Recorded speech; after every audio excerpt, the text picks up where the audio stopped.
This is Notes from a Small Mind, written and read by Keith A. Pearson. Episode 3, A Litany of Last Times. I saw a quote online a few years back, and it went something like this. At some point, you picked up your child for the last time, and didn't know it was the last time. Amongst all the guff I see on the internet, that particular thought genuinely caused me to pause. Not because it's sentimental, but because it's true. One day you scooped up your child without a second thought. They were crying or tired or just wanted a hug. And then you put them down, and that was it. You never did it again. None of us marked the occasion, and no one tapped us on the shoulder and said, "That was the last one, mate. I hope you savoured it."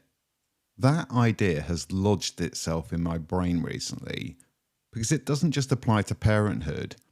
It applies to almost everything. So many habits, routines, and simple tasks have quietly exited our lives, and not one of them had the decency to announce it was leaving.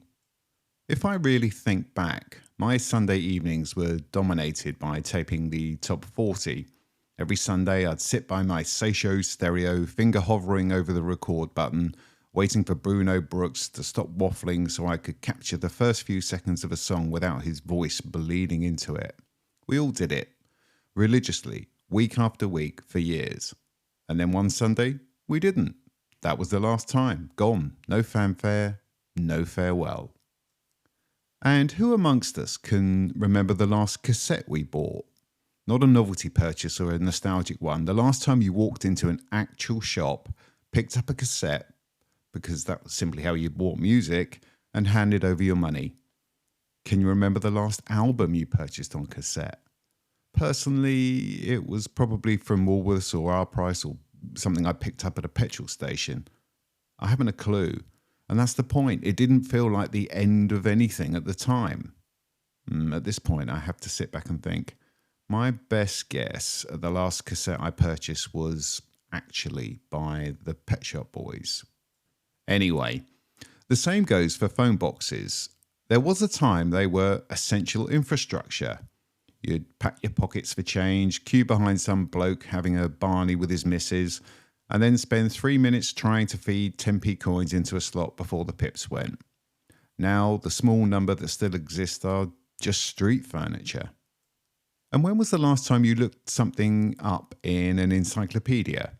Not Wikipedia, an actual set of encyclopedias, probably in your parents' house with that specific musty smell and tissue-thin paper edged in gold.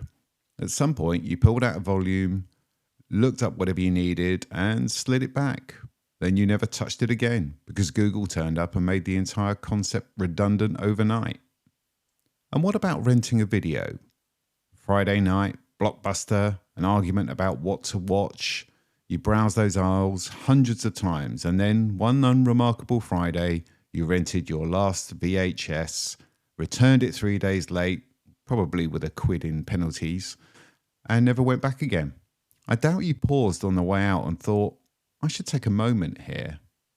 The thing is, these aren't seismic cultural events. Nobody penned an obituary for the act of purchasing a can of Lil, or for unfolding a paper map across the steering wheel while your other half told you just to stop and ask someone. These things simply stopped being necessary, and we moved on without noticing.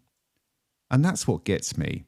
It's not nostalgia. I'm not suggesting cassettes were better than Spotify or that I'd choose a phone box over the device in my pocket. I wouldn't.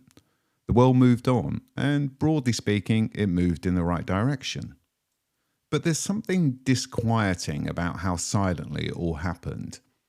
These were rituals. They shaped our days, anchored our routines, and gave texture to ordinary life. And they vanished so gradually that we never got the chance to acknowledge them on the way out. Maybe that's why the quote about picking up your child hits so hard. It's not really about kids. It's about the quiet, invisible accumulation of last times that make up a life. We just never know which time is the last one until it's gone.